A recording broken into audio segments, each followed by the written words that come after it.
बिस्मिल्लाहिर्रहमानिर्रहीम अस्सलाम वालेकुम स्टूडेंट्स। एनालॉग इलेक्ट्रॉनिक्स में आज हम एक नए टॉपिक ट्रांजिस्टर बाइस सर्किट्स की जो है वो डिस्कशन करेंगे। ट्रांजिस्टर बाइस सर्किट में हमने इससे पहले बीजेटीज़ के बारे में देखा कि अगर हमने ट्रांजिस्टर को इस्तेमाल करना है तो उसका सबसे जो बेहतरीन यूनिट है वो है एम्पलीफिकेशन। आप ट्रांजिस्टर को एक एम्पलीफायर के तौर पे इस्तेमाल करेंगे अगर आप उसका बेस एमिटर जंक्शन फॉरवर्ड बाइस कर दें और कलेक्टर बेस जंक्शन जो है वो रिवर्स बाइस कर दें। अब हमने देखा ट्रांजिस्टर को आप बेसिकली तीन रीजन में ऑपरेट कर सकते हैं। एक है सैचुरेशन रीजन, दूसरा है कट ऑफ रीजन और तीसरा जो मिड में है वो है एक्टिव या लीनियर रीजन। अब ट्रांजिस्टर का बेसिक फंक्शन है एम्पलीफिकेशन, तो एम्पलीफिकेशन के लिए लाजमी है कि हम उसको एक्टिव रीजन में ऑपरेट करें। हमने वहाँ पर एक छोटा सा टॉपिक पढ़ा ट्रांजिस्टर एज एन एम्पलीफायर, और उसमें हमने देखा कि एम्पलीफायर का काम ये होता है कि इनपुट के ऊपर जो एसी सिग्नल आप प्रोवाइड करते हैं उस एसी सिग्नल को एज इट इज़ रीप्रोड्यूस करना आउटपुट पे, यानी लीनियरली रीप्रोड्यूस करना। सिर्फ और सिर्फ उसका एम्पलीट्यूड या फेज़ जो है वो चेंज होगा, बाकी कोई क्वांटिटी जो है वो चेंज नहीं होगी, यानी उसकी शेप जो है वो एज इट इज़ जो है वो रहनी चाहिए। तो इसका मतलब है अगर आप ट्रांजिस्टर को अच्छे एम्पलीफायर के तौर पे, लीनियर एम्पलीफायर के तौर पे ऑपरेट करना चाहते हैं तो ज़रूरी है कि सबसे पहले उसको आप एक्टिव रीजन में लेकर आएँ, और वो उसी वक्त पॉसिबल है जब आप बेस और एमीटर जंक्शन को फॉरवर्ड बाइस करेंगे और कलेक्टर और बेस जंक्शन को रिवर्स बाइस करेंगे। तो इसका मतलब है a transistor must be properly biased with a DC voltage in order to operate as a linear amplifier. तो ये लीनियर एम्पलीफायर जिसमें इनपुट आपने स्मॉल दी, आउटपुट आपको लार्ज मिल गई, लेकिन शेप जो है वो एज इट इज़ रहती है। A DC operating point must be set. अब डीसी ऑपरेटिंग पॉइंट क्या है? हमने वहाँ पर देखा कि हमने एसी सिग्नल अप्लाई करने से पहले वहाँ पर दो बैटरीज लगाई थी, एक VBB जो बेस बाइसिंग बैटरी थी और एक VCC जो कलेक्टर को बाइस करने के लिए यूज़ किया गया था। उन बैटरीज का काम ये था कि बेस करंट को फिक्स कर दें, बेस मीटर के अक्रॉस आने वाले वोल्टेज को 0.7 वोल्ट पे फिक्स कर दें, कलेक्टर करंट को फिक्स कर दें और कलेक्टर और एमीटर के दरमियान आने वाले वोल्टेज को फिक्स कर दें। यानी जो इनपुट पे वोल्टेजेस हैं जिनको आप नाम देंगे VBE और IB, इन दोनों को आपने क्या करना है? फिक्स कर देना है उस बैटरी की हेल्प से, और आउटपुट पे जो DC करंट होगा IC और VCE जो DC वोल्टेज है वो फिक्स हो जाने चाहिए। ये जो फिक्सिंग का काम होता है इसे कहा जाता है DC ऑपरेटिंग पॉइंट एस्टेब्लिश करना। अब जब आप DC ऑपरेटिंग पॉइंट एस्टेब्लिश कर देते हैं तो उसके बाद आप क्या करते हैं? AC सिग्नल अप्लाई करते हैं। वो जो सिग्नल आप अप्लाई करेंगे उस सिग्नल के अंदर वेरिएशंस होंगी, वही वाली वेरिएशन को एज इट इज़ एम्पलीफायर जो है वो रिप्रोड्यूस कर देगा। कहाँ पर? आउटपुट टर्मिनल के ऊपर। तो वो एम्पलीफाई भी हो जाएंगी और रिप्रोड्यूस भी हो जाएंगे। अब अगर ये लीनियर एम्पलीफायर ना हो, नॉन लीनियर हो, तो होगा ये कि या तो वो एक्टिव से सैचुरेशन की तरफ चला जाएगा या वो एक्टिव रीजन से जो है वो कट ऑफ की तरफ चला जाएगा। तो अगर वो कट ऑफ की तरफ आया, कट ऑफ तो उसी वक्त होगा जब वोल्टेज नॉमिनल वोल्टेज से कम हो रहा होगा, क्योंकि कट ऑफ में हमेशा base emitter junction reverse bias हो जाता है। तो रिवर्स बाइस उस वक्त होगा कि जब हमारा वोल्टेज बहुत ही कम हो जाए।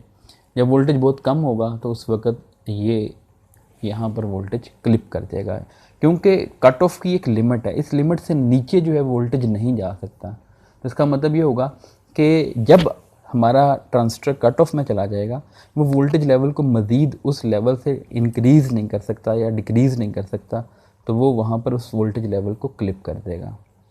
सिमिलरली अगर हम इनपुट बहुत ज़्यादा दे देते हैं, यानी AC सिग्नल की वेरिएशन इतनी लार्ज है, तो वो हमारे ट्रांजिस्टर को ड्राइव करेगा कौन से रीजन में? सैचुरेशन रीजन में। और सैचुरेशन रीजन में भी करंट एक ख़ास लिमिट से ज़्यादा नहीं बढ़ सकता, तो वहाँ पर वोल्टेज जो है वो फिक्स हो जाएगा, कांस्टेंट हो जाएगा और क्लिप हो जाएगा। तो अब इनपुट आप साइनोसाइडल दे रहे हैं लेकिन output as it is sinusoidal नहीं है। इसका मतलब है output as it is reproduce नहीं हो रही। हमने यहाँ पर एक ट्रांजिस्टर सर्किट जो है वो बनाया। इसमें हमने जो इनपुट पे बैटरी है ये वेरिएबल रखी है, 0 से लेके 5 वोल्ट तक आप इसको चेंज कर सकते हैं।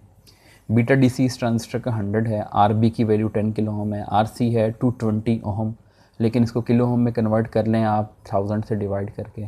और यहाँ पर जो बैटरी है VCC वो है 10 वोल्ट की।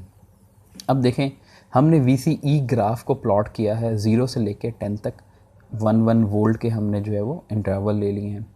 इसी तरह से जो IC है उस पर 0 से लेके 60 तक हमने देखा है। अब आप जानते हैं जो IC सेचुरेशन होता है, IC सेचुरेशन होता है VCC डिवाइडेड बाय RC। अब यहाँ पर VCC है 10 वोल्ट, RC है 220 ओम, लेकिन उसको किलो में कन्वर्ट करें तो 0.22 किलो आ जाएगा। तो ये करने के बाद जो हमारा आंसर आएगा वो आएगा 45.5 मिली एम्पेयर। तो इसका मतलब है हमारा ये जो मैक्सिमम जाएगा वो यहाँ पर 40 और 50 के दरम्यान में तकरीबन ये 45.5 मिली। इसका मतलब है ये वाला पॉइंट सेचुरेशन को ज़ाहिर कर रहा है और ये 10 वोल्ट वाला पॉइंट जो है वो कट ऑफ को ज़ाहिर कर रहा है, क्योंकि कट ऑफ पे करंट मिनिमम होता है और जो वोल्टेज होगा कलेक्टर और मीटर के दरम्यान वो मैक्सिमम होता है। अब हम नेक्स्ट स्टेप में ये देखते हैं कि हम जानते हैं IB की वैल्यू होगी VBB minus VBE over RB, IC की वैल्यू है बीटा DC इंटू IB और VCE की वैल्यू निकालनी है तो आप VCC minus IC RC use कर सकते हैं। सबसे पहले हम एडजस्ट करते हैं वो जो VBB बैटरी है उसको 2.7 वोल्ट पे। जब आप इस इक्वेशन में VBB की जगह 2.7 पुट करेंगे, VBE 0.7 होता है, RB की वैल्यू 10 किलो ओम है, तो IB की वैल्यू आएगी 200 माइक्रो एम्पेयर। वो IB की वैल्यू यहाँ पर पुट करें, बीटा DC 100 है, मल्टीप्लाई करने के बाद आंसर आएगा 20 मिली एम्पेयर और VCE की वैल्यू आएगी 5.6 वोल्ट। तो होगा ये कि वो जो हमारे पास बहुत सारी कर्व थी वहाँ पर, उसमें IB is equal to 200 micro ampere वाली कर्व के ऊपर IC की वैल्यू जो है वो 20 मिली एम्पेयर है और VCE की वैल्यू है 5.6 वोल्ट। ये वाला पॉइंट आ गया। इसका मतलब है हमने IB की वैल्यू VBB की मदद से सेट की, उसके बदले में हमें IC और VCE की वैल्यूज़ मिली जो हमने यहाँ पर इस लाइन के ऊपर प्लॉट कर दी। नेक्स्ट हम VBB को बढ़ा के 3.7 करते हैं। अब IB जो है वो बढ़ के 300 माइक्रो एम्पेयर हो जाएगा और IC की वैल्यू 30 मिली एम्पेयर हो जाएगी।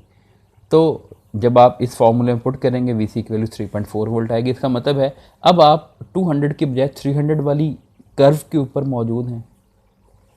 IC की वैल्यू इस वक्त 30 मिली एम्पेयर है और VCE की वैल्यू 3.4 वोल्ट है। तो ये हमारे पास एक दूसरा पॉइंट आ गया। नेक्स्ट हम VBB को बढ़ा के 4.7 वोल्ट करते हैं तो IB 400 micro ampere, IC 40 milli ampere और VCE 1.2 वोल्ट आएगा, जिसको आप यहाँ पर 40 और ये 1.2 वोल्ट को एडजस्ट कर लेंगे।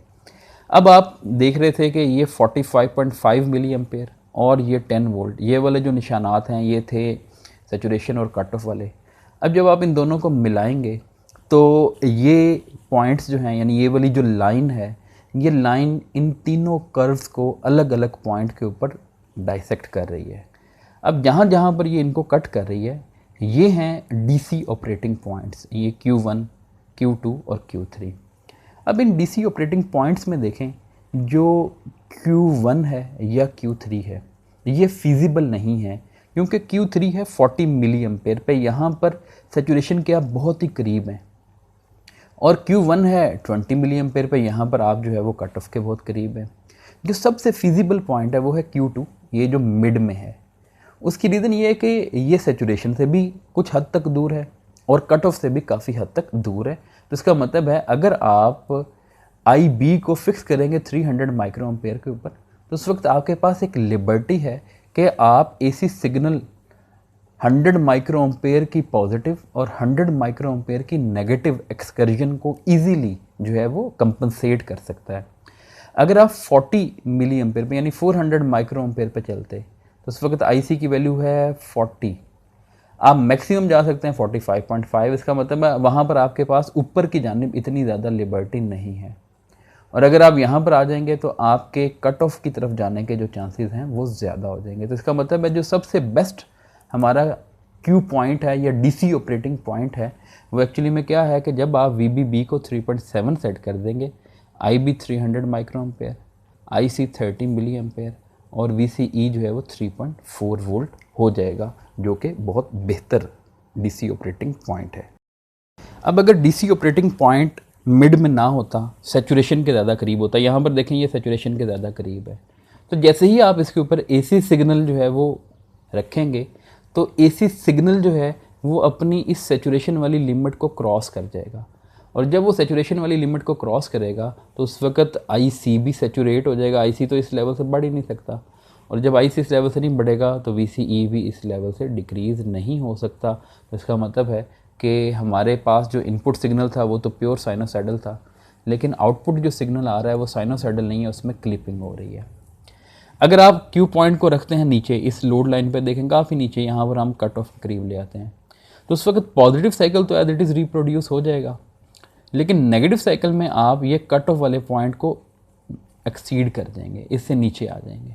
इसका मतलब है अब आपकी आउटपुट जो है वो VCC से ज़्यादा नहीं हो सकती, इसका मतलब है ये इस साइड से कट जाएगी। तो इसका मतलब ये हुआ कि क्यू पॉइंट जो है वो सेचुरेशन के करीब रखना भी जो है वो नुकसानदेह है, कट ऑफ के करीब रखना भी नुकसानदेह है। ये सेचुरेशन और कट ऑफ दोनों से दूर होना चाहिए। तो इसलिए हम कहते हैं एक अच्छा एम्पलीफायर वो होता है जो मिड बाइस्ड होता है, और मिड बाइस का मतलब ये है कि उसमें जो IC होगा वो अप्रॉक्सीमेटली सेचुरेशन करंट का क्या होना चाहिए, हाफ होना चाहिए। कोई हार्ड एंड फास्ट रूल नहीं है कि ये एग्जैक्टली उसके हाफ होना चाहिए, बस उसके करीब करीब होना चाहिए। सिमिलरली जो VCE होना चाहिए वो अप्रॉक्सीमेटली VCC का हाफ होना चाहिए। तो जो ये कंडीशन पूरी करेगा वो एक अच्छा एम्पलीफायर होगा। कई दफ़ा ऐसे होता है कि आप क्यू पॉइंट को तो मिड में रखते हैं, जैसे यहाँ पर हमने क्यू पॉइंट को रखा बिल्कुल मिड में। अब आप इनपुट इतनी लार्ज दे देते हैं कि वो पॉजिटिव साइकिल आता है तो वो सेचुरेशन की तरफ चला जाता है, नेगेटिव साइकिल आता है तो वो कट ऑफ की तरफ चला जाता है। अब तो दोनों साइड पे क्लिपिंग होगी, इधर भी क्लिपिंग होगी और इधर भी क्लिपिंग होगी, क्योंकि आप ऊपर जाते हुए सेचुरेट हो रहे हैं, नीचे जाते हुए कट ऑफ हो रहे हैं। इसका मतलब है कि मिड में बाइस करना भी ज़रूरी है, लेकिन साथ ये भी ख्याल रखना है कि हमारा जो इनपुट सिग्नल होना चाहिए वो इतना लार्ज नहीं होना चाहिए कि वो सेचुरेशन और कट ऑफ दोनों को एक्सीड कर जाए। तो ये है आज का हमारा टॉपिक, इसको जो है वो अच्छी तरह से रिवाइज़ कीजिएगा। नेक्स्ट टाइम जो है वो हम ट्रांजिस्टर बाइसिंग टेक्निक्स देखेंगे कि हम किस तरह से ट्रांजिस्टर को बाइस कर सकते हैं ताकि हमारा ये क्यू पॉइंट जो है वो स्टेबल रहे, ना कट ऑफ की तरफ जो है वो ड्रिफ्ट करे, ना कट ऑफ की तरफ ड्रिफ्ट करे, ना सेचुरेशन की तरफ ड्रिफ्ट करे। तो अपना ख्याल रखिएगा। अल्लाह हाफ़िज़।